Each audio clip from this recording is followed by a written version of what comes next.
And we're back, Stripe Show podcast on a Wednesday. Familiar face there in the screen. We'll get to him here in a second. Stripe Show podcast brought to you by OnCore Golf. OnCore designs high-performance golf ball for players of all skill levels and swing speeds. Daniel Rapaport, Golf Digest, joins us here on a Wednesday. He's got a couple boxes of Vero X1 waiting for him when he gets back. But first, he's got a little work to do. There's one more tournament left on the schedule. This guy's been all over the place during the super season. Someone give him some time off. Daniel, live from East Lake. How you doing, bud? Good. It's a lot nicer today. Yesterday was kind of a wash. It was raining all day. I don't think anyone really played in holes or did practicing, so this kind of feels like the one prep day. So everyone's out there. The sun is shining. One more week, only 30 guys. And it's interesting because there's so much on the line this week. 15 million in the FedEx Cup, but it's a pretty chill week. And you have 30 guys, and it's just there seems to be kind of a low key atmosphere, which is kind of strange. Given, everyone who's here is doing well, I guess. So that's no one's grinding for their card or anything. So they're all into the majors next year. They're all into every tournament they want. This is the cream of the crop. They don't have much to be upset about. Well, as long as they're not being called Brooksy, right? Which we'll get to here in a second. That's a good point. Is a topic of concern. But I got to ask you about the course. East Lake, I've been there. I've played it. This golf course is much more difficult than what we've seen in the last 2 weeks, and particularly last week, Caves Valley. They just completely undressed it with a great finish there. Cantlay moves all the way up to 1. Bryson right there as well. But East Lake, little rain. Usually the rough's pretty thick. How do you think it's going to play this week?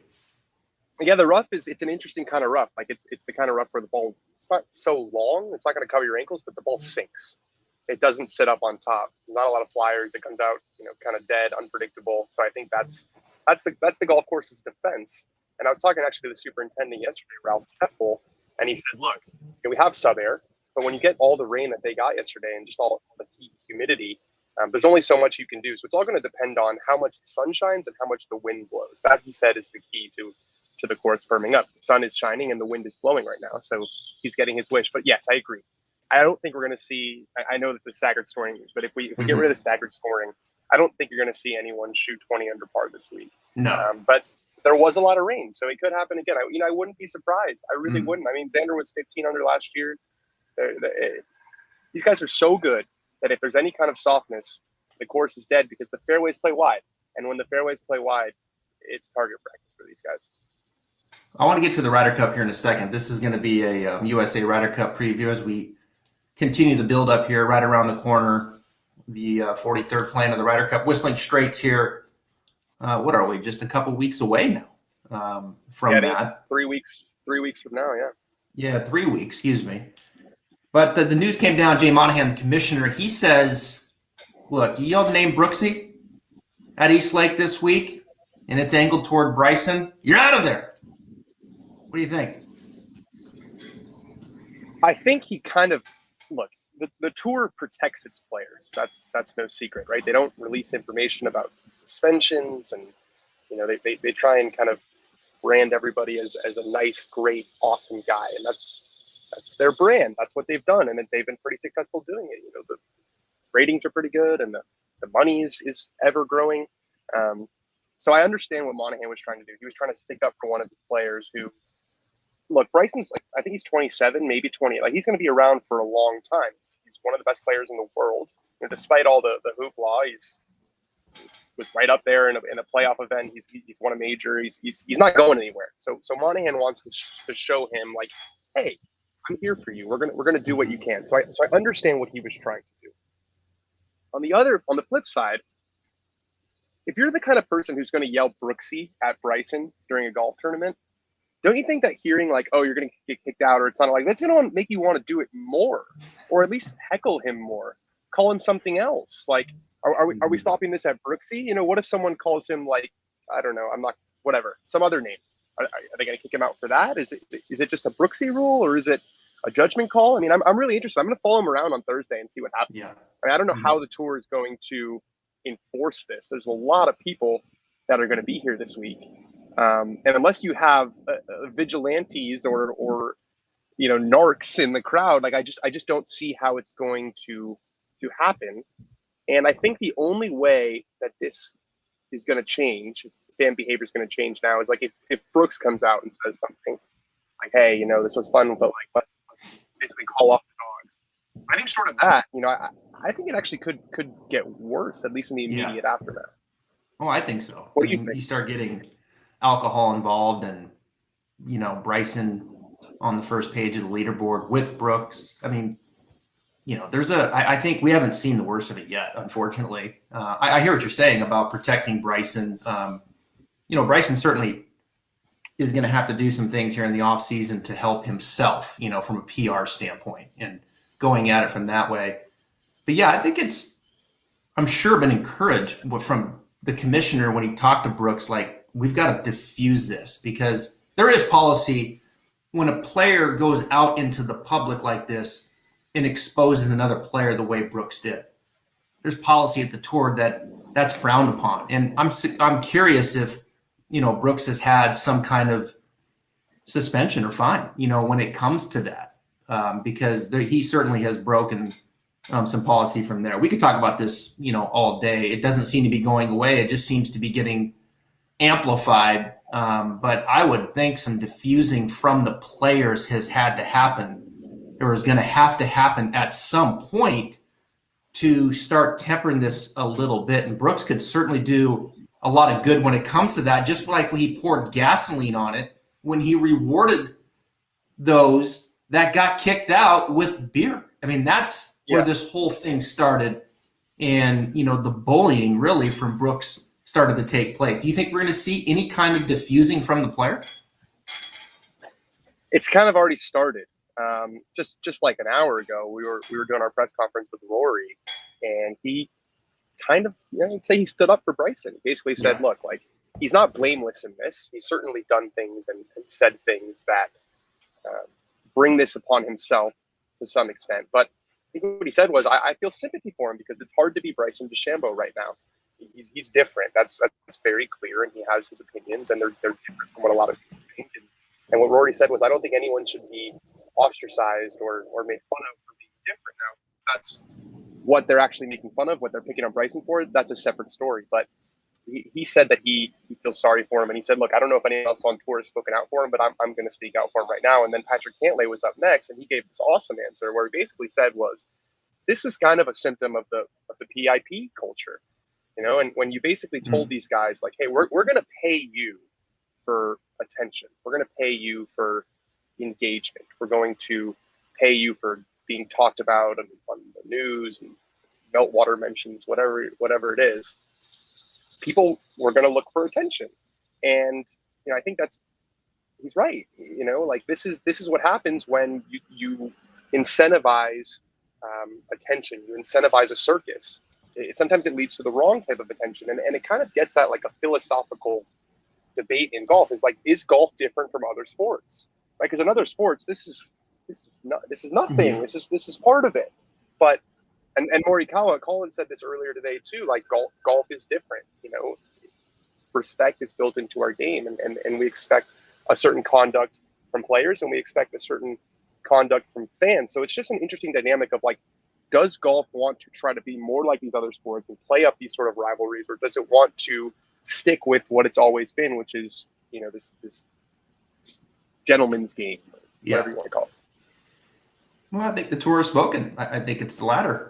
I think that's kind of where they are. They're gonna protect at all costs, and they're not gonna lean in, when it comes to a rivalry that maybe has crossed the line, to your point, of golf standard versus it wouldn't even hit the news in other sports. When we're talking about calling someone a name that's not even a vulgar situation. Yeah, it's not derogatory. Yeah, it's not derogatory at all. So, yeah, it's going to be interesting. I think as we kind of spin this forward to the Ryder Cup, Stricker is going to have to address the team. There's going to be everyone in the room.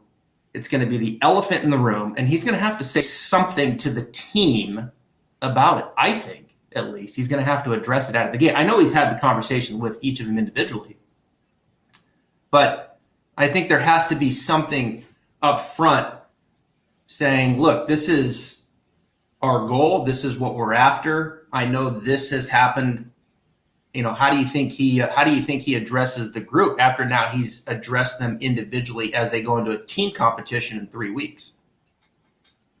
It's already built. If they lose, it's already, that's what people are going to talk about. It's already there. It's a column waiting to be written on Monday morning after the Ryder Cup. Disarray within Team USA room, or lack of unity, and I'll tell you what, like the happiest guy watching this whole thing play out is Patrick Harrington. He's like, let them go at each other.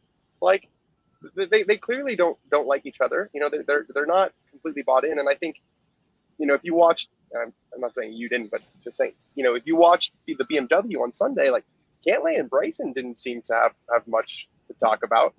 I think Bryson calling him out, saying, "Hey, Patrick, can you stop walking?" And then there was this shot of them in the playoff. I don't remember when it was, where they were walking directly next to each other toward the camera for like 30 or 40 yards. Neither of them even considered looking at the other person. It was competitive. So you've got a guy who qualified automatically. So it took it out of Stricker. It would have been really interesting if you want to bring that circus into this. But he qualified. Bryson qualified automatically, so he's going to be there. Yeah, he's gonna have to figure it out. He's gonna have to figure out who's gonna play with him. Because you can't sit him all 4 sessions. You're going to figure out, how are we going to put the team ahead of this? And I think he said he spoke to both of them individually, like you mentioned, and Brooks agreed, like he's not going to say anything. And I don't think Brooks is going to say anything between now and then. But it's going to be very interesting to see if Brooks and Bryson, maybe Stricker tells them, hey, you guys need to sit down without anyone else in the room and iron this out, figure it out. I don't know if Brooks would be willing to do that. I don't know if Bryson would be willing to do that, but they have to come to some sort of resolution. Otherwise, it's a story that's going to linger all week. And and if they lose, I don't know if Stricker will probably fall on the sword because he's the captain, but if they lose, that is all anyone's going to talk about is, Team USA hated each other, and that's why they lost, and the Europeans love each other, and that's why we continue to lose. It's funny, we're talking about all this animosity. We haven't even talked about Patrick Reed yet, who was just dropping bombs on the way out to the team in France, 3 years ago. Wow. Yeah. So, all right, let's get to it here. I know we've got a lot to play out here this week. The Tour Championship, they're playing for $15 million. We'll follow that. Top 30. Reed is there. He's 30th. But as we transition now to a little Ryder Cup preview here, the top 6 are in. Okay, that last week was the last to qualify for your automatic bid in. After those 6, then Stricker next week, the captain, will pick the other 6. So the ones that are in, we know Colin Morikawa is in. He's number 1. I want to start with him. Last 2 weeks, he hadn't played good. Missed the cut, Northern Trust, 63rd at the BMW. When you look at Colin, you listen to him, how much is the back end issue and how much do you think he's fatigued? He looks tired to me. Where do you think Colin is? He needs some rest after this before we see him at Whistling Straits. Do you agree? That's absolutely right. I don't know if he's going to play Wentworth for the BMW PGA. I don't think he is. So if he doesn't, that would be, I think, 2 full weeks off, which for someone who's 24 years old should be more than enough. But yeah, no, he said that he started feeling pain at the Olympics. And sorry, buzzers are starting to get a little louder, but he said he started feeling pain at the Olympics, and he got into some bad habits where he wasn't turning through. He said, I spoke to Rick Testinghouse yesterday. He said that Colin's hips, instead of turning, were kind of thrusting toward the ball. His arms were getting behind him. He was getting stuck, and he was kind of hitting this flippy draw that he hasn't hit since he was a kid. And when you're someone who really has one shot shape like Colin Morikawa does, and that's a cut, and you start hitting draws, that's worrying. So he said he started feeling better when he came back to the States, but the bad habits that he got into when he was compensating for the pain kind of lingered around. And that's what he said was the problem at Liberty National.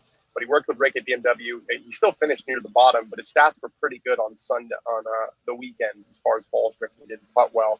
But I wouldn't be surprised if he contends this week. I just think it was kind of like a thing that happens. You get into some bad habits. You sort it out with your coach, and it was not long ago that we were talking about Colin as the greatest player who's ever lived after he won the British Open. So it's just things go up and down. I would not be concerned, especially with a couple of weeks of rest coming after this.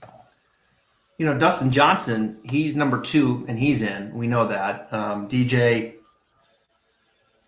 close to, let's see, probably close to a 500 record. I think he's 7-9-0 in the Ryder Cup. He was 6 last week, and I see this little trend of DJ's putting starting to go up, which is good. Anytime I see DJ starting to roll the rock, I get excited. Approach game hasn't been real clean, but DJ seems to be trending at least the right way. Bryson is 3. We know he played very well last week. I think Whistling Straits will be set up to Bryson's liking, as it will be Koepka at 4, as it will be at JT at 5. JT just missing the putter a little bit. It's been a tough year for JT. You've been out there curious. There's definitely been some frustration for Justin after he won the Players this year. It's been not a good year, and it's mainly been aided by a putter, which, as I understand, earlier in the year, he switched coaches. And I think he's in between, and he's having a hard time finding his way back, and even desperate mode, trying to go back to a putter that he used to use when he was a junior player. Yeah. The putter's been an issue the reason he switched coaches, he went away from Matt Killen, and the guy who he went to, the name is escaping me, but yeah, you don't switch putting coaches. John Graham, you don't switch putting coaches if you're feeling good about your putting. So start there. And that was a long time ago, and it has not been pretty since. So, yeah, I think, look, it was obviously a really tough start to the year with his comments that he made and losing his sponsorship. And then he lost his grandfather, which also he was super close to. It did feel like that win at the Players was going to be a turning point. Okay, he's putting that behind him, but he's just run into a wall since. And he's got kind of this, I don't know, he was really disappointing in the big events this year, apart from the Players. T21 at the Masters, he missed the cut at Kiowa. T19 at the U.S. Open was never a factor, and T40 at the Open Championship. So, when you're a player of his caliber, you got to show up for the majors, and he simply hasn't done it. He hasn't really contended for one since he won the PGA in 2017. So it'll be 5 years coming in the next year. So, yeah, you don't want to say it's a lost year because he won the Players. That's a huge, huge, huge tournament. That will be on his resume forever. Right. But you want the consistency, and he has not been delivering it. Yeah, he's 5, and there's Cantley at 6, who moved all the way up. He automatically qualifies. I think you have to be careful with Cantley. I thought he was in before. He was at 12 before last week. Then he wins. He moves all the way up to 6. What we saw last week was the greatest putting performance in the strokes gained era, positive 14.6. And I think when you see stuff like that, like we saw it with Spieth, we know that can't, that's not going to sustain. He hasn't even sniffed anywhere near that, even half of that this year. I saw if he was to putt positive, let's say if he putted like he did at the Northern Trust, which was positive 2, he finished 11th, he would have lost by 7. It's a great stat. It's a great stat. Just to give you perspective of how he usually putts, right? That's how dominant Bryson was with his driver. Now Bryson putted good too. He was positive 8. So you gotta factor that in. But that's just how dominant he was with the driver. His iron game was still okay. His short game still was an issue, but driver putter was just incredible. So Cantlay is going to be solid. Let's just pump the brakes. Cantlay's not going to putt like that every single week or every single day. We can't expect that. But he's in at 6. Finau is at 7. He's in. Tony Finau's in. I think we can. No question. All agree to that. There was no one happier than Steve Stricker than when Finau won that tournament. Do you agree? No one happier. Yeah, I think he was in. I think he was in either way. Despite kind of before the Northern Trust, kind of a weird summary. I don't think he had a top 10 in his 7 starts before that, and where he was finishing second every week in the beginning of the season, and then he kind of hit a wall. But yeah, just a big game, a lot of birdies.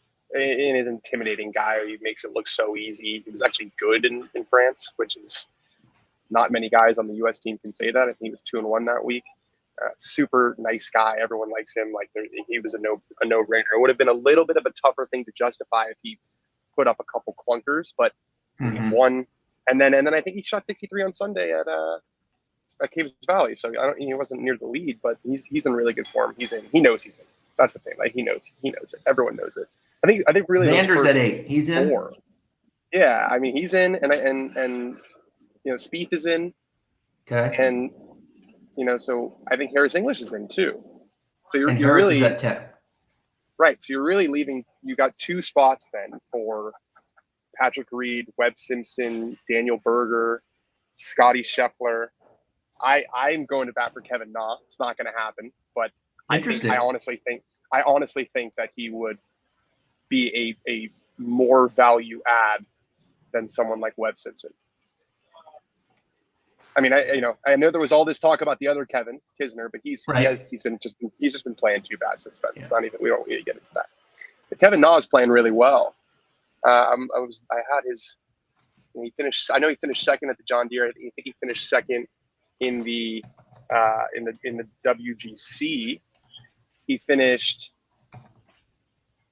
second in the John Deere, T23 in the WGC, T2 at the Wyndham, T8 at the Northern Trust, T17 at the BMW Championship. And I hear like, oh, the course is not set up for him, but like Caves Valley wasn't set up for him either, right? I mean, it's long and wet, and you could say the same thing about Liberty National. And I actually asked him at Liberty National, I was like, what do you say to the people who say, oh, the course is too long for you, like, you're not a good fit? And he said, the way I'm putting right now, it doesn't matter where I play. And that's the kind of guy, like, he can be a guy who could be the American answer to someone like Ian Poulter, someone who is going to get under their skin in a way that no one else on the team really can. He's not afraid to get in people's faces, as you saw at the match play. He went up to DJ and basically lectured DJ, which was kind of a wild move, but he didn't think twice about it. And he's chipping in from off the green. He's walking in putts. Like, I think his personality is perfect for this event. He's playing great. He's putting great. Give it a shot. I mean, you won wild card on the team. At least one. Yeah, that's interesting. That kind of catches me off guard a little bit. Kevin Na so you said a lot there. Let's back up just for a minute here for the audience. All right, so we've got the top 6 in. I think we all agree that Finau's in at 7, Xander is in at 8, Spieth is in at 9, Harris is in at 10. I think that's pretty safe at this point. Harris won twice, resurgence of Spieth. I think of that group, the one that concerns me is Xander, to be honest, the one I just mentioned. I just feel like Xander's kind of ailing a little bit since the gold medal. But we know what he can do, right? We know what Xander's capable of. Those guys are in. All right, so to your point, we have these last 2 spots, right? And that's where it's going to come down to. We'll start with Patrick Reed for a second, because I think before the injury and the bilateral pneumonia, I felt Patrick was in, but he hasn't played. Now, there's a lot to look at here with Patrick. You've seen him. Have you seen him on property? Has he lost weight? How does he? He looked a little skinny. I will say that.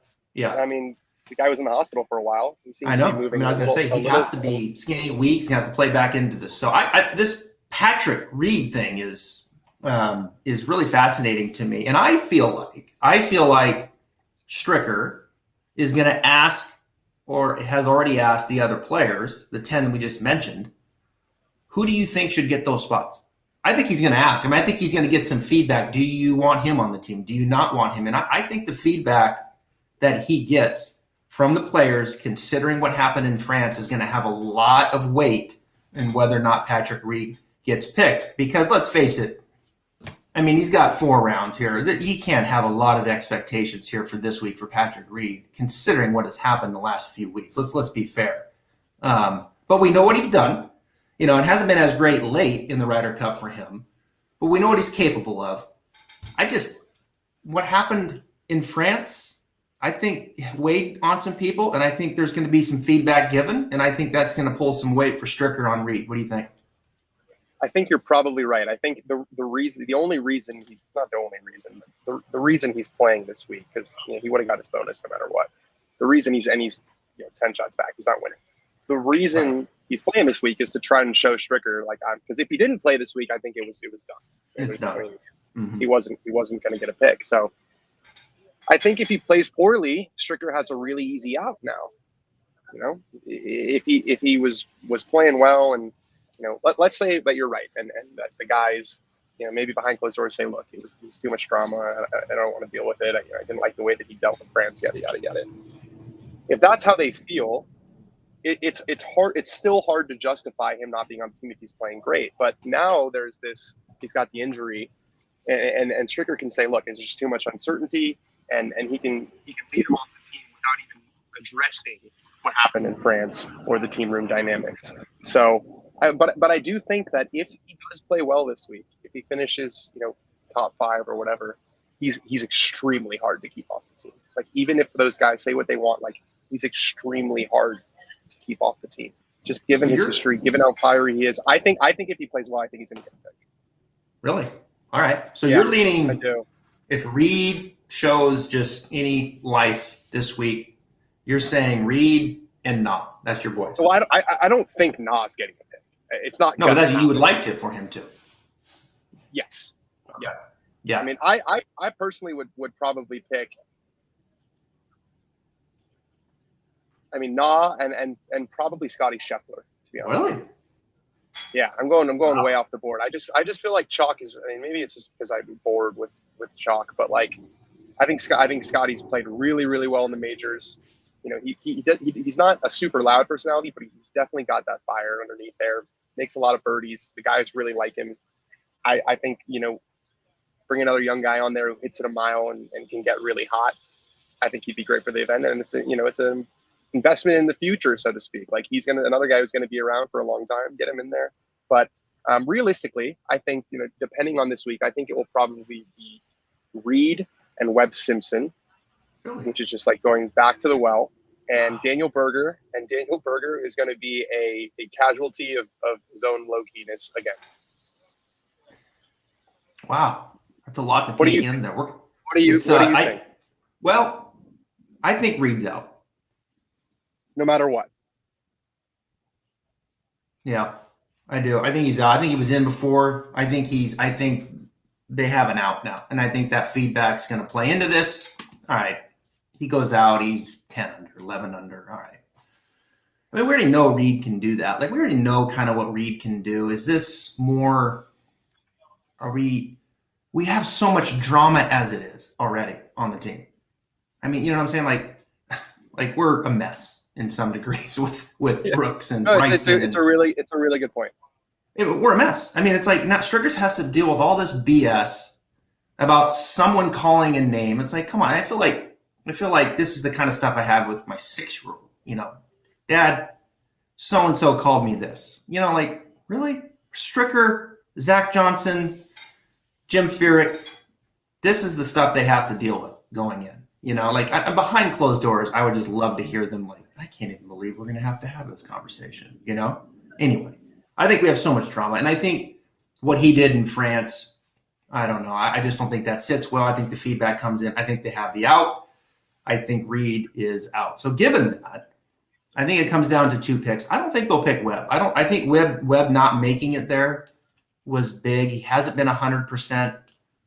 His driver's giving him fits. I think Webb it's not the best version of Webb Simpson. This is not Webb Simpson.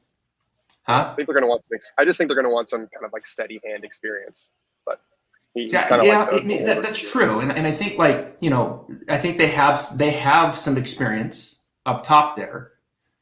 I would love to see from there the 2 picks that I think they'll make.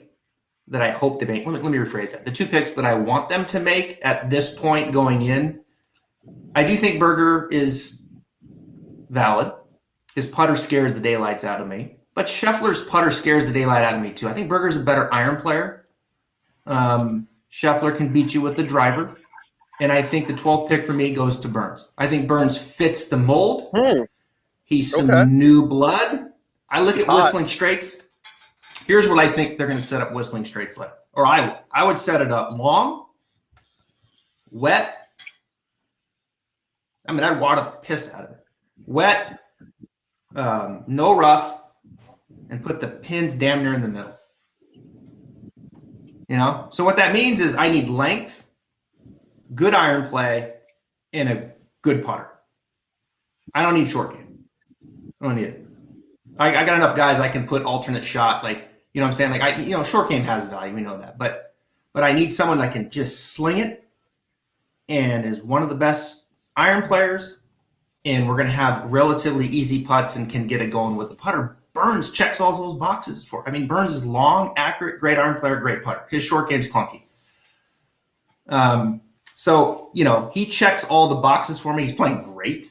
He's fiery. He should have 2 wins this year, Daniel. I mean, he carried Horschel at Zurich, and they finished, second? I mean, Horschel contributes at all.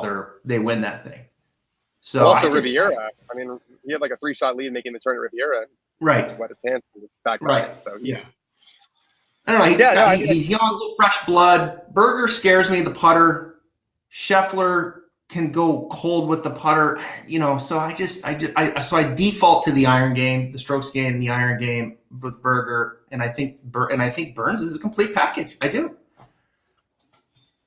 I think he's the one with the most to gain this week. Like he's the guy who could, quote unquote, steal a spot.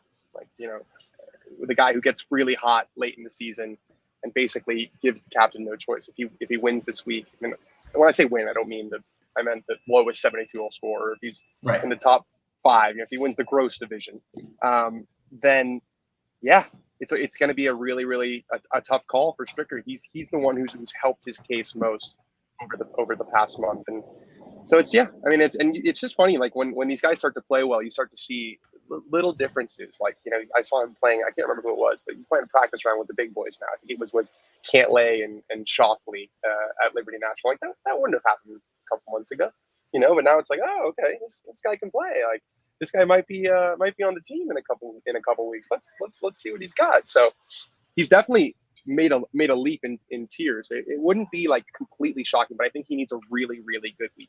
I think he needs to finish up there. To your point, he was third at Genesis, 1 Valspar, 2nd at Byron, 2nd at Zurich, 2nd at WGC St. Jude, 21st at the Northern Trust, 8th at the BMW. He hasn't finished negative strokes gained putting since April. He's finished. I mean, he's not JT Morikawa iron player, but he's right under it. He's just under it, and he is an underrated driver of the ball. He's long. I'd love to see some new blood. Burns, Berger. If they pick Webb and Phil, my head will absolutely explode off my body. I don't think Phil. I mean, I think Phil basically he did them a solid where he basically said don't pick me. Like I'm not. I honestly think if Stricker called Phil and said I want to pick you, I think Phil might say thanks, but no thanks. Like it's just he's not delusional. I think was he dead last week? I think he might have been dead last week. Yeah, him and Kisner. There's just no chance. Scheffler and Berger down the stretch here with this run, the putter is what's let him down. It's those are the things that concern me with those two is they can go really chilly. We know Scheffler will get you off the tee. His iron game is solid compared to what we're talking about, right? I mean, it's obviously awesome. He's on the PGA Tour, but obviously it's really good. Yeah. But comparably speaking to who we're comparing against here, right? And what we need in Whistling Straits. But their putter is what's cost them, as of late. So those are the two. That's the one club that's holding them back, and that's the one club where Burns has him, and I think is the more complete player with that. Your not pick has completely got me thinking. Yeah, your mind is all over the place. No, I was expecting you to throw Kisner at me, like the Twitter world blowing my head off, because I can't. They can't wrap their mind around why we wouldn't want Kevin Kisner on the team because he's a great match play player, and and it's like this isn't the Austin Country Club, right? And the way that he's played the last 2 weeks he's shot himself in the foot. I mean, there's just and the justification, Dan, of the first week was, he won the Wyndham. He's probably hungover. It's like, well, maybe you shouldn't be hungover if that's the case. If you're trying to get on the Ryder Cup, right? Maybe you should keep playing if that's the case. I don't know if it was, but that was the justification from Team Kisner in Twitter, which is very logical, very rational, unemotional, all the things that Twitter to be. So, but Kisner shot himself in the foot the last 2 weeks. I don't think Horschel quite has the game, what they're looking for in Whistling, hasn't done enough. But this whole read is just fascinating to me. It really is. I think he's out. I do. I think he's out. I think he would have to damn near win this thing to be in. Wouldn't be surprising to me if he does. I mean, I feel like he loves this kind of. Right. And I don't know how he's feeling physically. It's obviously a huge asterisk, but he's. I just remember like at the President's Cup when there was that. We also haven't even talked about the President's Cup, the whole fiasco with his caddy like pushing a fan and the caddy was banned from the ground. Yeah. Like that was also another thing where I'm sure Tiger was like, "Are you kidding me, dude? Like, come on!" But anyways, he comes back with his coach on the bag, and he like I think he birdied 5 of the first 6 holes. Like he loves it. He absolutely loves it. So we'll see how he plays this week. I think. If he doesn't play well, he's out. That's for sure. Yeah. My saying that he's going to get a pick is predicated on him playing well. But Burns, I think Burns is also an intriguing one. It's going to be really interesting because there's this probably happens every cycle, but it feels like there's going to be a ton of really good players, or 3 or 4 guys who have legitimate snub complaints. So, and then they're going to be criticized if we lose, like they always are, and he's going to be praised if we win. That's just how it goes. Well, we'll start 3 weeks away. We'll get through the Tour Championship here first in Atlanta. Daniel Rapaport with Golf Digest. Man, thanks for taking your time. I know you're busy. And go get yourself a seat in Atlanta. Go get yourself a little varsity burger. Varsity burger. Okay, I'll have to do that. I ordered in Chinese food last night. No, I have not. Google the varsity. So, okay. All right. All right, buddy. Thanks a lot, man. Have a good week. Yeah, thanks, Dave.